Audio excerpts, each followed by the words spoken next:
In this video session, we're going to look at various cost concepts, the concepts of fixed, variable cost, and average fixed cost, total fixed cost, and variable cost can also be split into total variable cost, average variable cost, and then also marginal cost, and then total cost. So various economic concepts or cost concepts that we're going to discuss, as well as how to calculate it. And there's various formulas for this. So I can ask you in the exam or in the semester test to calculate all of this cost, and you just need to apply then the formula. But firstly, you also need to know, what does this the concept mean. So let's start off from, when we at the beginning, there are fixed costs and there are variable costs in production. So these are the two main, components or elements of production cost. Fixed cost, which is then in relation to fixed inputs, like for example the rental that you have to pay for factory or land, that remains constant. So that is fixed irrespective of how much you produce or what your output is, right? So that cost doesn't vary with output. And then variable costs, as you can see also on the slide there, costs that vary with your output. So cost that is associated with variable inputs. Say for example, if you increase salaries, your labor is your variable input, then it means that your variable cost will increase as you produce more. So as you produce less, then it will decrease with your input. So these are the two main costs that we have, fixed and variable cost. Now then also the other one is total cost. What is total cost? It's your the two together, that is your total fixed cost plus your total variable cost. So this is total cost. Now when we're going to analyze cost and the cost concepts, we're first going to focus on TFC and then we move to TVC. So let's look at TFC. What does TFC consist of? Your total fixed cost. And you can also look at your in your textbook there, the definition of total fixed cost. Basically, what does it consist of? Now, total fixed cost, you use total fixed cost because that is your part of the cost that is fixed irrespective of your output. So TFC, basically, that is part of your total cost, and you can go further to that, and then you can calculate what we call the AFC. Now, what is the AFC? The AFC, if you look at the formula for AFC, that is your total fixed cost divided by the quantity of output, right? So you get your total fixed cost, which remains constant irrespective of your output, and then from there you can calculate average values for all of these cost concepts. So what is your average fixed cost? That is your total fixed cost, which remains constant, and divided by the number of units, right? So say for example you have one machine, right? Just an example, if you have one machine and to rent that machine costs maybe 1,000 per month or whatever, so that is your fixed cost. So in total, what will be your fixed cost? It will be 1,000. Now that will remain the same, right? So if you calculate your say your total fixed cost, say that is 1,000, and the number of units that we produce, say for example, is say for example it's let's look at your total fixed cost is 1,000, and we say 20. So what will be your AFC? Is 1,000 divided by 20, right? So that will give you 50. So that will be your AFC if your output is 20, right?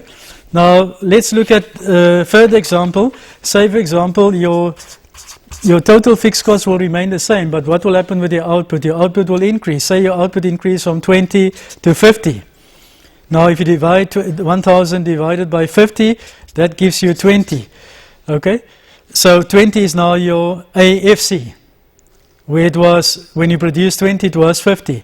So what you will see with your AFC is that, because if you look at the formula of AFC is equal to TFC divided by quantity, what will remain constant all the time is your TFC. but what will change all the time is your output level. So what we have seen now, it decreases from 50 to 20.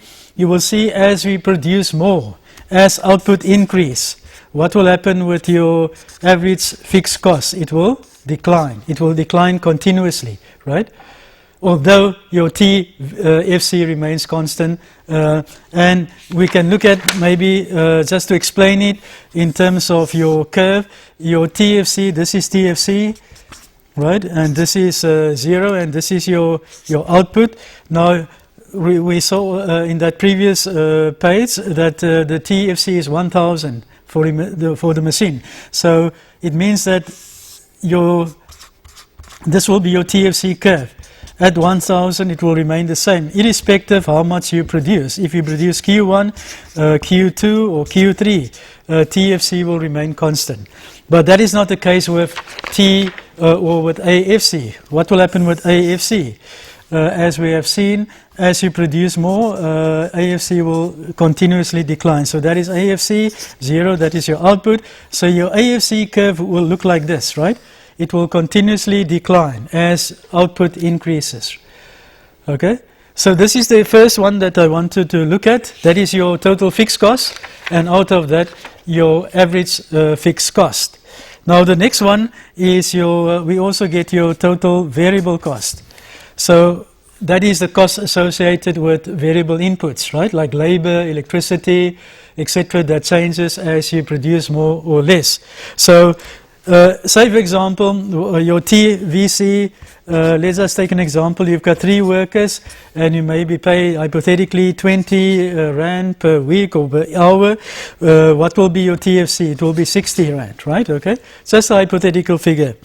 Now out of that, you know, say for example we employ 4 workers, 20, then what will be your TFC? TVC will be 60, so it increases there with the amount of labor that you employ more, right? So TFC will increase as the cost of the variable input increases as well. So what is your AVC? That is the average variable cost. That is your total variable cost divided by the quantity, the number of units that you produce. So if your, say for example, if your TVC is then 60 and your number of units that you produce, say for example, is 10, then your average variable cost will be 6 Rand per unit, right? So that will be your AFC. And later we will come to the, you know, the relationship between the marginal cost curve and the AVC curve. And when we deal with perfect competition, monopolistic competition, the significance of the AVC curve is very, very important in terms of the profit maximization of firms operating in this structure. So if you look at your AVC curve, that is AVC on the vertical axis and then quantity of output, and then your AVC curve will have this kind of shape. It will be declining, and then it will reach a minimum point, and then it will start increasing as you produce more. So at the beginning, as your output increases, it's declining, and then it reaches a low point, a minimum point at a certain level of, say, output Q3, and then if you produce more, then what will happen with your AVC curve? It will increase. So this is the shape of your AVC curve, which is very, very important in terms of future chapters. So that is AVC. And then we get remember we looked at the beginning, total cost consists of total fixed cost plus total variable cost. And we looked at total fixed cost and total variable cost. Now we need to look at TC. Now TC is your total cost of production, right? So from this we can say, for example, the TFC is 500 and your TVC is 1000, then your total cost will be 1500. Okay, now from TC we can then calculate the average value of the total cost. So we can then calculate what we call ATC. Now what is ATC? Is the average total cost. Now simply stated, this is the cost per unit. How much does it cost to produce 1 unit of that product, right? And this is very important in terms of the following chapters. So that is your ATC. There's an alternative way of calculating ATC, is that your ATC basically will be what? will be your AFC plus your AVC. This is an alternative way of calculating your ATC. The other way in terms of a formula of calculating ATC is what? You take what? Your ATC, if you look at your example there also in the textbook, your ATC basically is what? It's your total cost divided by the number of units that you produce. That is your ATC. So if your total cost was 1,500 and you produce 100 units, then you just divide the two, right? So then it will be, ATC will be 15 Rand per unit. And this is very important for producers. They want to know how much does it cost to produce 1 unit, because they, based on this figure, they will then decide how much profit to add and what their profit they want to be, right? Okay, so they need to be able to determine what does it cost to produce 1 unit of the product, and that is outlined in ATC. Now the last concept, which is also important, critical for the following chapters, is your marginal cost, your MC. Now what is MC? Marginal cost simply means the additional cost, because marginal means additional, is the additional cost. If you can look at the slide there, is the change or the additional cost that results from a change in output. So it means that if you increase your output, what will be the additional cost of increasing that output? So it's a change in TC because of the change in Q, in output, right? So what is the formula to produce or to calculate MC?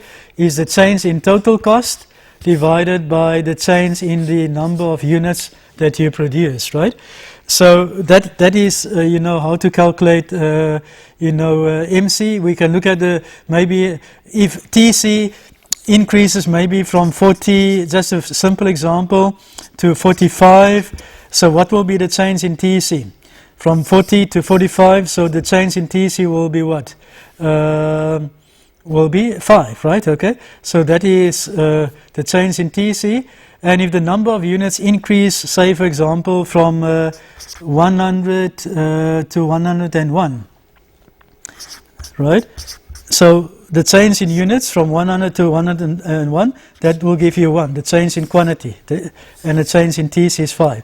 So what will be the marginal cost, the additional cost of producing that additional extra unit? It will be 5, right? So this is how you calculate MC, right, in terms of that formula. But remember, I mentioned in the previous page as well, on the previous page, there's an alternative way of calculating ATC if you know what is AFC, or if you know what is AVC. Even if you know what is ATC, and you know, if you know one of this cost, then you can calculate you know, ATC as well. Or basically, if you know both this, you can calculate this. So this is an alternative way of calculating ATC. But normally we use this formula in terms of marginal cost, right? So yeah, that is the ATC. Don't forget, that is the alternative way of calculating ATC. But in terms of marginal cost, you know, this is the formula that you need to use. There's no alternative here, just to compare the two. So, you know, this cost, what we have looked at now is the various cost concepts that is important. We look at, just to summarize, we look at calculation of TFC, we look at TVC, but from here we calculated what? AVC, we calculated what? AFC, and then we calculate AVC, you know, AFC and AVC, and then we also calculated what? Total cost, the concept of total cost, which consists of total fixed cost and total variable cost, and then we also calculate ATC. ATC basically is the average cost per unit, how much it costs the producer or the firm to produce 1 unit, and this is very important. And then lastly, we calculate the marginal cost of production, and the marginal cost is a change in total cost, the change in total cost divided by the change in quantity. So that means basically what is the additional cost that you incur by increasing your output by, you know, by a certain amount of units. So please, there are examples there in the textbook, and there's also a question at the back, question and problems, which you can work out, filling in the missing values, and that is important. Working with numbers and graphs. Question 1: determine the appropriate rand amount for each lettered space. So this table is very important in terms of the exam and the semester test, and you must be able to calculate all of this cost.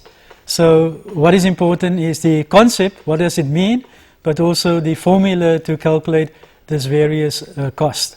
So I just summarize, the various costs that we've dealt with: TFC, AFC, TVC, AVC, total cost, and then ATC, and then marginal cost is the last one there. Okay, that concludes the various cost concepts and the calculation of it, right? Thank you.